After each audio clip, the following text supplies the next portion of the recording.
So why do we study history? I would say, very frankly, that I cannot imagine finding someone intelligent who didn't have a sense of history. Now, they might be intelligent to someone else, but they simply would not be someone I would be particularly interested in having a long interaction with.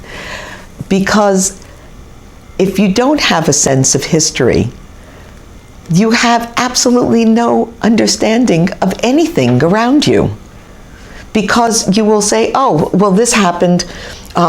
We all have computers now because Steve Jobs and Bill Gates were so smart.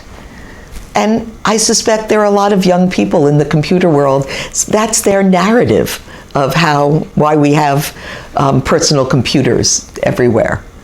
And so if you have no capacity, first of all, to understand how complicated the process that produced your world is, and to understand how many people who get no recognition or profit from it in some way contributed to making the world look the way it is. If you have no understanding of that, you have such a shallow notion of how the world got to where it is.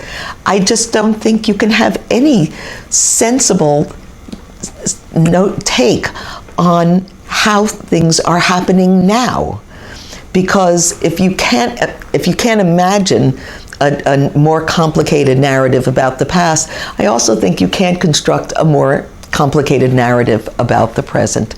And so I think for me, it's almost horrifying to think of somebody who has these very shallow roots and sort of doesn't have any sense of where the world they're situated in came from.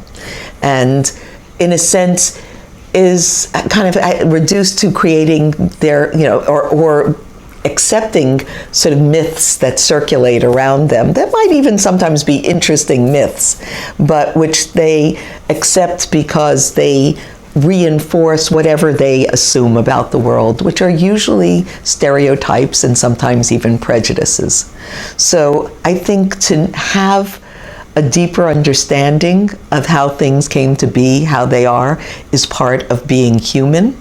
It doesn't necessarily take academic training, but it takes a desire to be thoughtful about the past. And so for me, it's, why we should study history is, why it's sort of, to me, like asking why should we be human? So.